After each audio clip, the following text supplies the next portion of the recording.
Hello, everyone. This is Animezingly Baka, the amazingly stupid podcast all about anime and movies and TV shows and manga and comics and books and music and so much more, unless it's video games. I feel like I missed one in there. It feels like it's been forever since I've recorded an episode, but it's just been a week like usual. I don't know. I don't know. How are y'all doing? I'm, of course, your host, Marcus Nez. Hi. I Before I get to anything else, I just want to know, how do people with long hair do it? And how do you grow out your hair in the first place? Because this is just a mess right now. And it's going to be this way for a while if I stick with this. And I don't understand how y'all do it. Maybe it's easier if you have thinner, straight hair that just goes down. And I don't know, but I have thicker, wavy hair, and fresh out of the wash, it is just a poofy. I'm gonna look like Albert Einstein. It's just a bit of a mess. All of this is a mess, and I struggle every day in knowing what the hell to do with myself. I want to stick with it. I want to power through because, again, I think this is my last chance to ever really make a go at it. Who knows? Maybe I'll have my hair for a very long time, or maybe it'll start going away because I am old and uh, I'm old enough to be at the point where hair should be going away and graying, but it still won't gray. I swear there were more grays in my hair a year ago than there are. I don't know. I feel like I'm regressing in the graying, which is pissing me off. That's what I want more than anything. Let my hair gray. Let it gray, world. But I've got some anime and whatnot to talk about. Of course, as always, the seasonals. I've caught up with everything. So I was able to finally start one of the other seasonals I spotted and thought looked up my alley, which is Kowloon Generic Romance. I'll talk about that later at the end of the show when I get to the anime section. But before all that, I am very, very, very close to being done with my playlist. And to not reiterate, but to go over the whole playlist situation again, I created a playlist of all my English speaking movies that aren't part of a series or franchise. So no Star Wars, no Star Trek, no Marvel, there's no real Disney live action. I mean, there are Disney live action stuff, but I don't even own that crap because I don't. Well, is there a recent Disney movie that's not just a remake of an animated movie that I like? I can't think of anything.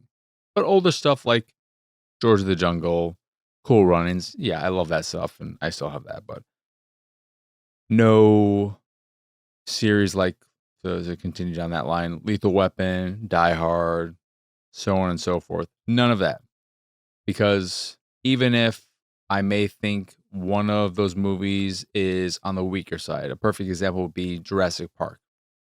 I think Jurassic Park 3 is not good. Jurassic World 2, not 2. I think two's all right. It's two movies in one, but the third movie is one of the most boring movies I've ever seen. The Transformers series, that's a very mixed bag. But I feel the need to have the complete collection for congruency's sake. So none of that. And I made this playlist to go through and rewatch everything to see what I really want to keep in my collection and what I'm willing to get rid of and sell off, give away, give to a friend, so on and so forth. And I am finally very, very, very close to the end because I've been powering through in every spare moment I have watching something. No, I'm so behind on podcasts and stuff of that nature, but I'm currently at 35 movies left with 99 casualties. So It's getting real excited for me and maybe a few others who have been paying attention as to whether or not I will cross that triple digit mark for the casualty sense, casualty space. I don't think I will, but I could be proven wrong because there have been a few surprises in this last hurrah. But I've kept a lot of good bad movies for the end, as well as slam dunks. There's no question about whether or not this is staying, a la Drive, which is one of my favorite movies of all time. That's maybe my second favorite movie of all time. So I don't really have to worry about stuff like that. The Guest, love that. Just recently rewatched The Invitation, which is a movie I adore. A lot of people haven't seen it. Invitation from, I think it's 2011. Because there are multiple movies with that title. This is the one with, I forget the actor's name, but the actor a lot of people say looks like Tom Hardy. And I could see it, but he's a smaller, skinnier Tom Hardy, if you want to make the comparison. And I would say probably more attractive Tom Hardy. But there are a lot of Tom Hardy fans. But if you look at one of the things I noticed in recent Tom Hardy interviews is that he has, I think, a rotten tooth, and that may be a new development. And he seems like the kind of person who'd be like, I'm not getting this. He doesn't seem like somebody who would get work done to make him look more Hollywoodish. I don't think he really cares. But he's looking old. He's looking aged. Anywho, on the big playlist front though, I have watched some, or I've been starting to watch some of those good bad movies, and they're just so much fun. You have to be of a certain mindset to appreciate and enjoy them just in general. Your mileage will vary from good bad movie to good bad movie, and the kinds you like, you may only like certain types, whether it be genre specific or the mentality behind it, specifically in the sense that, do you want a good bad movie that is just really, really bad and it doesn't seem like the people in it are trying, or do you like it when there is a lot of heart and effort put into it and it's just the fact that the people involved and people working on it are bad, so it turns out to be awful, but you can't say they weren't trying. Miami Connection is a perfect example of that, which I just watched. It is so desperately trying to be Streets of Fire. And Streets of Fire is one of my favorite movies. I love it. But Miami Connection fails so hard at being at being Streets of Fire in just every way. The acting is so bad. The fight choreography is not great. It's so bad. Everyone is giving it their all, and they're trying so hard. There's so much heart in it. It's so wildly staged, and the story, the scenes are sometimes just out of the blue and nuts. Like the perfect example would be when the black member of the band wants to get his letter, and the one guy's playing with him. Oh, I'm not gonna give. What's this letter? Ooh la la! And they're playing some stupid little juvenile. I'm taller than you. You can't get this letter from me. And it's a letter from the government about his father. And he goes into this very teary-eyed monologue, gets close up to the camera. Everyone's behind him in the back of the frame. And it's just so out of the blue, so weird. But yet you can't say both that actor and you can't say he's not giving it his all. He's powering through it, trying to deliver this emotional performance, and it doesn't work at all, but at the same time it kind of does. And then there's stuff like Tammy and the T-Rex, which I have to believe is somewhat self-aware.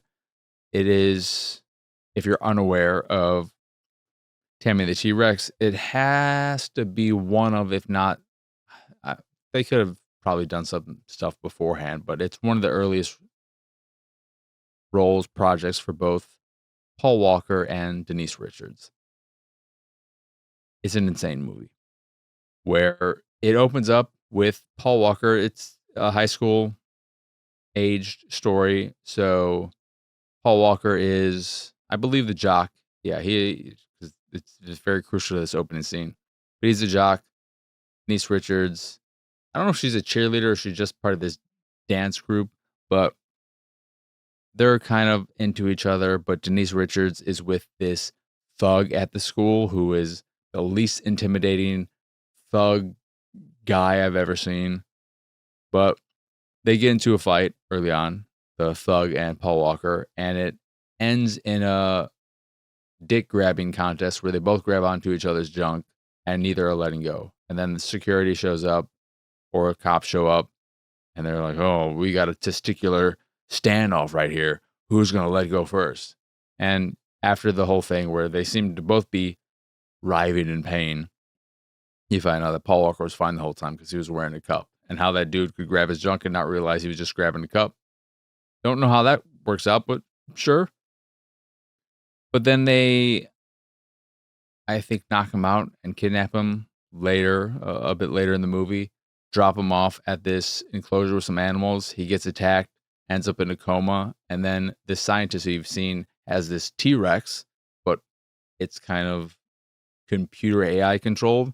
He wants to give it a real human brain to be the final piece of the puzzle to make his dream of this T-Rex he could control. I don't remember the exact points of the story, but he takes Paul Walker and takes his brain and puts in his T-Rex, and you just follow this movie as Paul Walker in a T-Rex is tearing up at his own funeral. You see just like a hose that's pouring water out of this giant T-Rex's face at his funeral. He is trying to make a call on I think like a payphone. You got this like rubber T-Rex hands trying to do this. It's so silly and ridiculous. And the way it just, I don't want to give too much away because it's an experience. The first time you ever watch it, it's going to be a wild experience. Then there's All American Murder with Christopher Walken, and I don't know if there's anyone else recognizable in it, but that is one of the most insane movies I've ever seen. It is tonally insane. It is a tonal mess, and a lot of that comes down to both the score and the soundtrack and the sound mixing. The sound mixing is crazy. It exaggerates so many sounds. And if you're listening to it with a good sound system or some good headphones, and you can actually hear how loud some things are and how off some of the timing is, it's nuts. But the soundtrack and the score go in between. Is this a high school sitcom or is this some teen horror movie? What are we doing here? And what happens in the movie, the twists, the turns, the reveal at the very end, the dialogue, it is just one of the most bonkers movies and one of the worst movies I've ever seen in the best ways. It is a beautiful, beautiful, beautiful mess. But again, all these movies, you have to be of a certain type to appreciate them. Otherwise, you're just going to watch them and think, this is awful. Why'd I just waste my time? On that front, I just watched The Surfer with Nicolas Cage. Easily one of the worst movies I've ever seen. If you're not from here, you can't surf here, whatever the fuck they were saying. It is one of the most awful, annoying, just I don't understand how anyone could like that movie. It was so grating the entire time. I couldn't stand watching it. And the only reason I finished it was so that I could feel comfortable writing a review. And my review of it was along the lines of watching this movie is like, or I can't remember. It was basically just Nicolas Cage not leaving this beach is the same. I want to get my actual review because it's so it's so bad. And now I got this new mouse that is clicky, so you might hear the clicks. But also, it automatically. I don't know if I could turn that off after 15 minutes. I guess it goes to sleep, and the only way to turn it back on is by clicking. And I don't just let me move it around. I don't want to have to click to reawaken it because I thought, oh shit, it's busted, but it's not. But let us get exactly what my. I know this is great podcasting, but I want to get my actual full on review. Watching this entire movie is like Nicolas Cage not leaving the beach. You're only doing it to yourself. What a stupid, dumb fuck piece of trash, both the movie and me. Because I watched the whole thing and it was awful. It was truly, truly horrendous. But I also watched Freaky Tales, another awful movie. However, there is a good chapter in it with Pedro Pascal that focuses on his character. And it's so frustrating with that movie that they didn't just make an entire movie about his character because that that chapter, not perfect, had some issues, but much more compelling and interesting, in large part thanks to Pedro Pascal carrying it. But they just surround it with these awful, awful, awful pieces of shit chapters that make it extra frustrating. I thought that thing was going to be another half star, but because of that chapter, I gave it a star. But the rest of the movie is just some of the worst shit I've ever seen. And I don't understand the comparisons to Pulp Fiction and Scott Pilgrim. If you watch that and think, oh my God, this is just like Scott Pilgrim. This is just like Pulp Fiction. I don't know. I don't know what to do with you. But on the opposite end of good bad movies with just good movies, I recently rewatched Eighth Grade. That is probably for me the toughest movie to watch because I think Eighth Grade is one of, if not the most relatable movies about that time in your life. Being in that young teenage, like 13-year-old age, if you're someone who is on the quiet side and awkward side and shy side and all that kind of stuff. If you're not a jock, not a popular kid, if you weren't that growing up, I think it is so relatable. And what makes it work so well is twofold: the fantastic script by Bo Burnham, I think is his name, and the incredible performance by that young lead. But what really cements that movie as being a favorite of all time and really moving for me and something that will always give it this deep connection with me is the speech the father gives near the end of the movie. So if you've never seen it, just follows this kind of shy, awkward, quiet eighth grade student. Uh, and near the end of the movie, she gets her time capsule thing that she did back in sixth grade and asks her father to help her burn something. And it is this time capsule. And he's like, yeah, sure, I'll help you do this. And when he gets to they're in the backyard with the fire, he's like, yeah, I'm glad to help you with this, but I want to make sure this is a good thing, right? And she's like, yeah, just burn this. And he asks her what it is. She's like, oh, it's just my hopes and my dreams. And he's like, oh, and you're burning those. She's like, yeah. And then she asks him, do I make you sad? And his both reaction to that question and his response in not like a monologue ish speech, but just a very genuine, realistic, authentic type of way you would as a parent respond to your kid. And he's a single father, mother passed away. It's just such a genuine way of responding in that situation. Because if you were to hear your child ask you if they make you sad, how's that gonna make you feel? How are you gonna respond? And what he says in that moment kills me.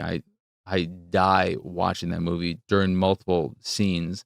But for me, that moment is so powerful because it reminds me of my father. And the fact that after my parents divorced, that was really rough on me. I think I was 5 when they divorced and 6 when he moved out, somewhere in that age range. So it was very hard on me, confusing for me. I very much so felt like I was the reason for this happening because I had a young mind that couldn't quite understand everything, and I just assumed it was me, and I wasn't of an age to really express that or to say that and get a confirmation that it was not that. I just assumed, and that was that. But on top of that, other things would happen in the following years that would be rough on me. But despite the fact that after my parents divorced, my father could only see me every other weekend and the occasional week during certain, well, like summer vacation or winter break, Easter break, he would get me for longer periods of time. But without fail, he would call me every single night, even if only to tell me he loved me and say goodnight. And I can never express in words how much that meant to me, how much it still means to me. It, in ways, saved me. I've talked about this before, maybe just with friends or during a stream, but both my father and my cat really saved me in during many times, and can't really say enough about that. But I love that movie, even though it's not a movie I would want to watch often. That's one of the movies in my collection that I would never get rid of, but I would also very rarely, seldomly watch. Another one is Fruitvale Station, which I rewatched a few weeks ago at this point, which is an incredible movie. The first collaboration between, what is it, Ryan Coogler and, I was going to say Michael Coogler and Ryan B. Jordan and Michael B. Jordan, who went on, of course, to make Black Panther, the first one, and then Creed. Did he do Creed 1 and 2 or just Creed 1? I feel like just Creed 1. And then most recently Sinners, which I cannot wait to see. Pre-order the movie the second it was available for pre-order. Can't wait to watch that. But Fruitvale Station is such a tough movie to watch because of the story it tells, the fact that it is a true story, and the fact that it's a true story that we haven't really learned from. But then on top of that, just the direction of it, the performances, it's an incredible movie. I think the year it came out, it was my favorite, and I think it's one of the biggest award snubs because I don't even know if it was nominated for Academy Awards, but it fucking should have been for multiple, and it should have won multiple. And I don't know if it won any or was nominated for any, but that's an incredible movie. But yeah, making my way through the playlist and can't wait to be over and done with it because there are times during this where, and I've been very strict about only watching stuff on the playlist. So there are times where I felt inclined to watch, for instance, Die Hard or something else, and I'm like, oh, I really want to watch Die Hard right now. Is it in the playlist? No. Okay, can't do it. No can do. Bad mark. Don't even think about it. So I'm excited to get to the point where I can watch anything I want. I've also included or excluded from the playlist certain actors. So no Jean-Claude Van Damme because it's Jean-Claude Van Damme. We know how I feel about him. No David Lynch, so on and so forth. Some obvious ones that are just they're not going anywhere. But yeah, with that, let us get on to the anime and whatnot. So I started watching Kowloon Generic Romance in large part because I love me a romance and I love the aesthetic of this show. And I really, that is definitely still true. I think Kowloon Generic Romance looks fantastic. I love the art style so much. It has a very classical nature, classical vibe to it that I adore, and it looks great. But on the story front, I'm a bit the show is a bit of a mixed bag, and I'm a bit mixed on it because I really like the romantic stuff going on, and I love seeing Kudo and what is her what is her name? I need a this auto. I need to fucking get this stupid. There has to be a way to turn that off. This is gonna drive me nuts. I hate auto shutdown. I'll tell you when it's shut down. You fucking stupid mouse. Kuro and Reiko. I love their interactions with each other. They're great together.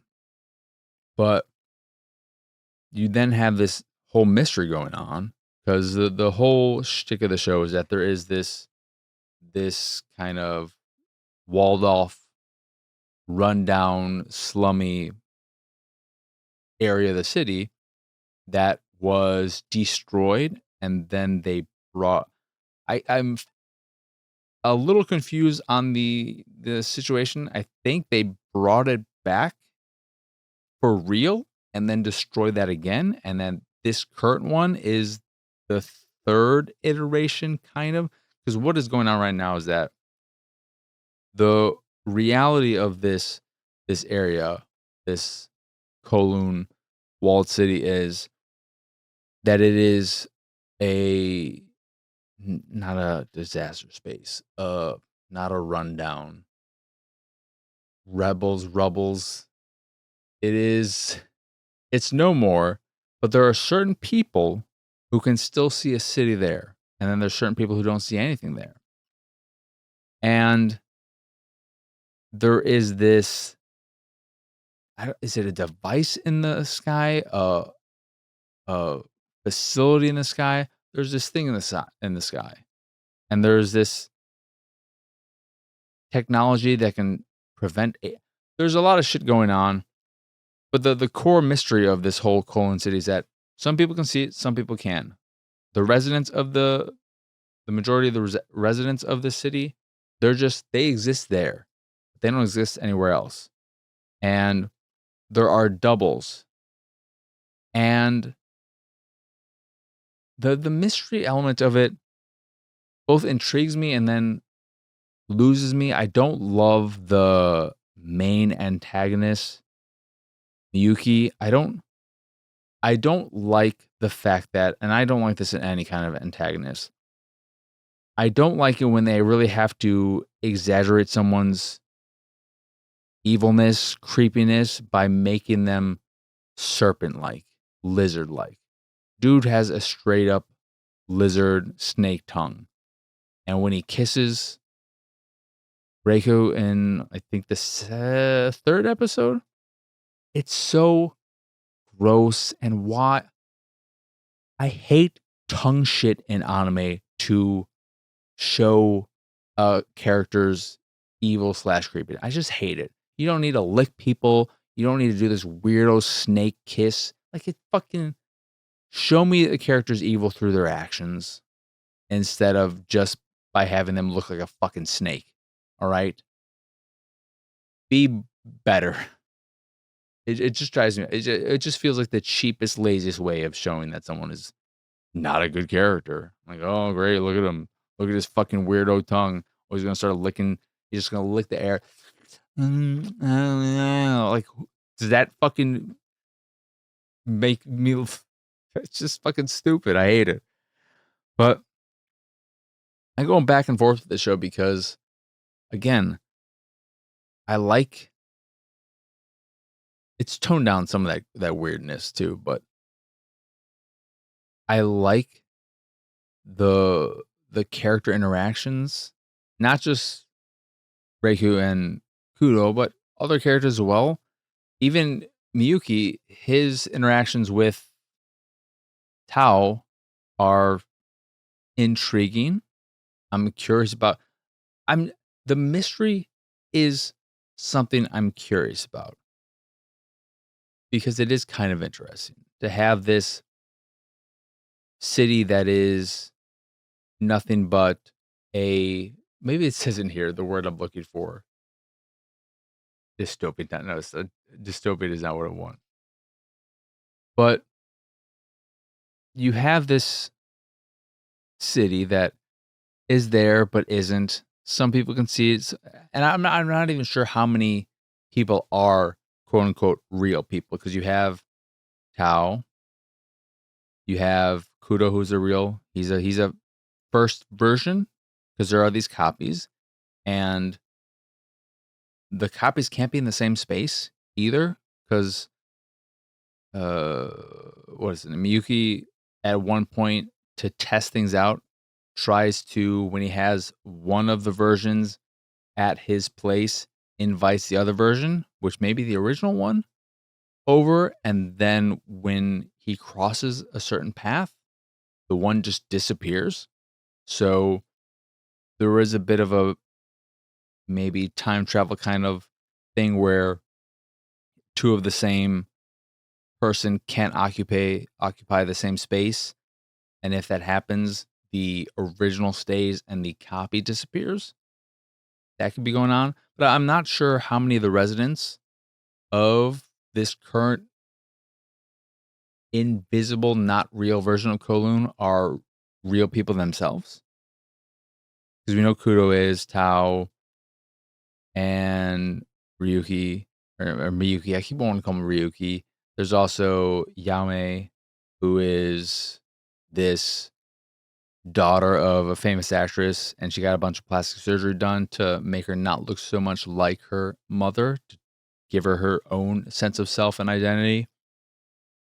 And some of the stuff is weird. I feel like the pacing is a bit off. I'm not sure how the manga handles things, like with the friendship that develops between Reiku and Yame. It seems to just happen not even overnight. It just happens immediately where they're, "Oh, we're besties now." I'm like, "What?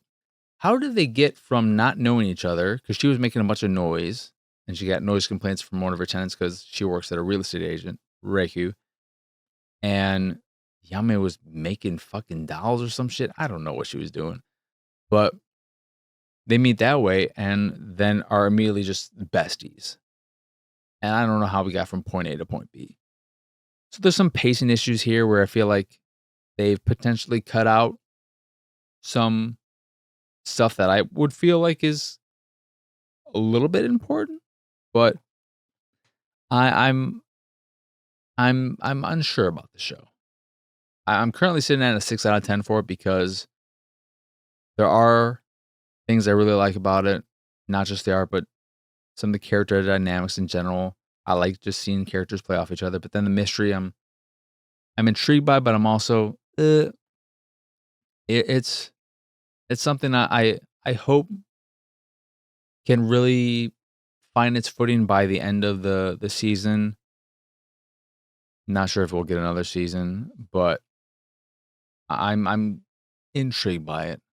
I think it's at the very least worth checking out for yourself, and maybe you'll find you use the 3 episode rule, and if in those 3 episodes you're hooked, keep going with it. If you're not, I think it would be fine to just say, I gave it a shot, not for me, move on.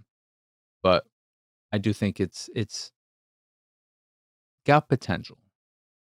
But my excitement is especially the first episode had its hooks in me so strong. I love the look of it. I love the vibe of it. The sprinkling of mystery we got in that had me very intrigued. And then as we learn more and some of the more tongue shit, etc. happened, I was like, oh, they're losing me a little bit, but I'm still curious. And I like Reiko. I think she's a really great character. I like her quite a bit. Yao Mei can be a bit abrasive and annoying, but I really like Reiko and I like Kudo.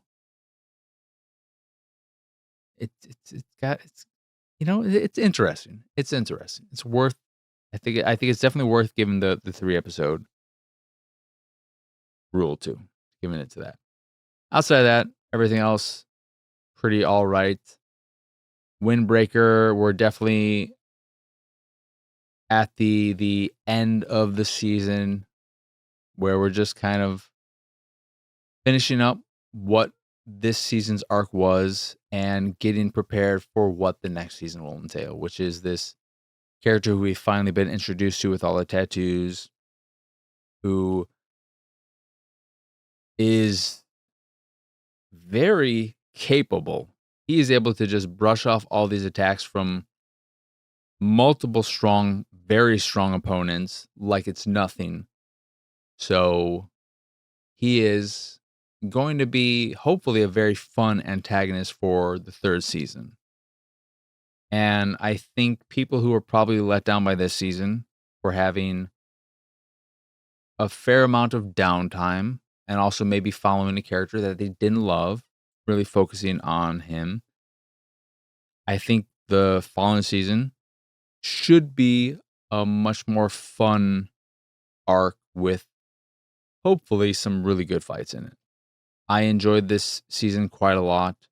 I really liked uh, Tsubaki, as I've said. I think he's such a great character, and I enjoyed this final arc in the city with this very Yakuza, like a dragon feeling vibe to it all. But yeah, we're coming down from the end of that big confrontation between some of the locals and whatnot. And I think the next episode is very much so just going to be a preparation for what the 3rd season, the main crux of the 3rd season. So kind of just moving on from that. And then the Apothecary Diaries, season 2, most recent episode, the big siege on this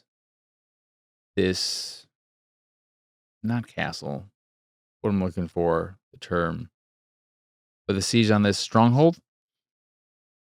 I think, and it makes sense because people assuming that 1 week off is going to make them be able to do some incredible animation.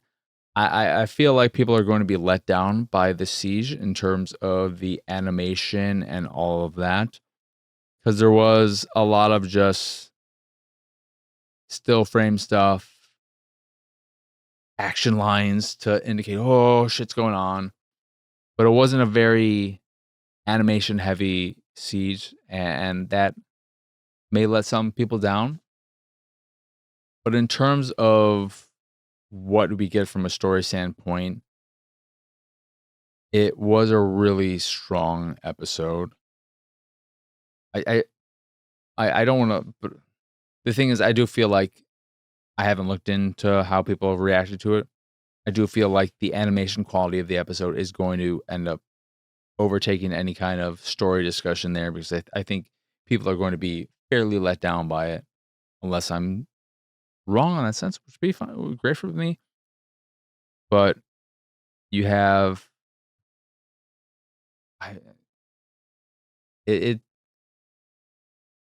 you have them sieging and taking down a lot of even for me thinking about it and trying to talk about it, I with the lack of any kind of real intense battle scenes or anything, any kind of strong animation, it does lessen the impact or lessen its hold on my memory. It's like, oh, remember when all this stuff happens? Just like, oh no, we had Jinshi leading the troops, attacking. They did a sneak attack, which is maybe not the most royal thing to do, but it was the strategy that felt the most. It was the right strategy to use because it would lead to the fewest casualties on their end, and that's the ultimate goal. The ultimate goal. But you have him find Mao, and they have their little moment where she's clearly understanding who he is now, basically, but they're still in the heat of this moment, and the siege isn't over, so there's no time to just kind of let go, calm down, and for them to have a real moment, and we're waiting on that. I'm assuming that we'll get one more season from this, unless I don't. It feels like we should get maybe, I don't know, 6 additional episodes outside of the 2 that are left to wrap up the story. I'm curious. I don't feel like there's enough time left for them to wrap up the whole story, but I don't know if there's enough after that.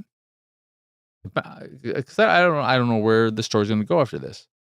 Because this is a big moment, and what you do after that, I'm curious about. But I still really like the show. Witch Watch is finally getting to big confrontation following her the prophecy or whatever it was about her demise, the witch's demise, about what the bad thing that was going to happen to her. So we're starting this battle now, and that made me realize, oh, this is actually a 25 episode season. Is this just going to be a one and done season? Or is there, I'm not sure where the source material is in terms of its story, all the stuff that's happened, but I'm curious to see where the story goes after all of this happens. I guess they could just play it off like, well, this wasn't the actual, oh, this is her, the potential for her to get killed and everything, and this is why you, Mr. Ogre, are there as her familiar to protect her and make sure that she survives this moment. But it's still a very enjoyable show. Liking that quite a bit. And then what else is there? Fire Force. It took me a while to remember what the last episode was, but I'm all caught up there.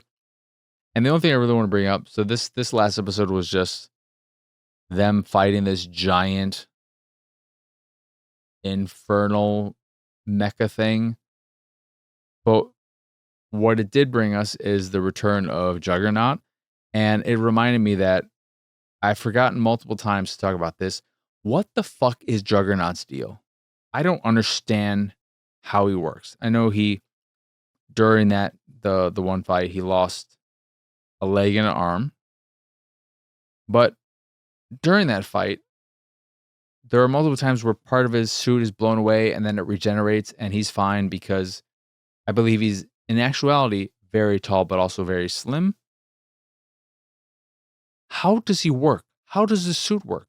Why can't he fucking get massive parts of it blown out and even like parts where he should be, but he's like maneuvering in the suit in such a weird, is he a fucking contortionist? I don't understand how the suit works. How does it regenerate? What is it made of? What is his power? Because his power just seems to be, I can create explosive things and shoot them up. Like, I don't understand how Juggernaut works at all. It's the most confusing. And there are times where the way they have him in the frames and next to other characters, he seems like he's fucking 20 feet tall. There are times where he just seems way too big. And I don't understand Juggernaut and how he works. We also got more classic fucking Shinra shows up. He stands in front of the fucking blast because Juggernaut's they don't want it to destroy the pillar. But he stands in front of the blast and then he gets knocked out, goes in the water. The dude who likes to abuse people who are weak, especially children, saves them. And it's just Shinra being Shinra in that he's your protagonist, he's your hero, and everyone else is doing more than he is. I mean, I guess in this season you'll say he had his moment against Burns, but like fucking too often Shinra seems weak. But yeah, what the fuck is Juggernaut's deal? I wanted to finally say that. And then I'm always behind on One Piece, but Vigilantes. What even was this last episode of Vigilante? I don't know. So, it's an overall solid enough season, but I am just excited to get to next season. I cannot wait for next season. There's so much next season, but just for me, I think probably I'd have to look at all that's returning because there's a lot. But I think for me, the two highlights, the return of Don and the return of My Dress Up Darling. I have to rewatch the first season. I don't need to rewatch Don. I kind of want to, but I don't need to. But I really, really, really want to rewatch the first season of My Dress Up Darling because that was one of my biggest surprises of the last 5 years. Right? There's no way it's older than that. Man, My Dress Up Darling, I was so worried looking at it. Oh, this is just going to be some fan servicey, stupid show. And it turned out to be this really heartwarming, sweet, lovely romance about two people who are very passionate about their specific hobbies coming together and sharing, connecting over those passions, and then connecting outside of those. It's a beautiful, beautiful show. I love it so much. I love love. I love shows about love. I love movies about love. I love anime about love. And so when I can get a lovely love story, I love it. But yeah, that is going to do it for this here episode of Animezingly Baka. Once again, I am Marcus Nez. Y'all can find me pretty much everywhere at PX Sausage. If you enjoy this here show or any of the stuff I do and what have you, you can support me and my nonsense over at patreon.com/PXS. There you can get access to a monthly Q&A, a private Discord channel, along with some fancy Discord roles, and the random drop on the Patreon here or there, depending on your tier. That is, again, patreon.com/PXS. You can also find links to, no, in addition to Patreon, you can find links to the site, the YouTube, the Discord, and so much more over at pxsausage.com. That is the letter P, the letter X, sausage.com. But that is it. That is all. As always, thank you for watching or listening. I hope you enjoyed this here episode, and I hope you have a wonderful, wonderful rest of your day. But for now, adios, arrivederci.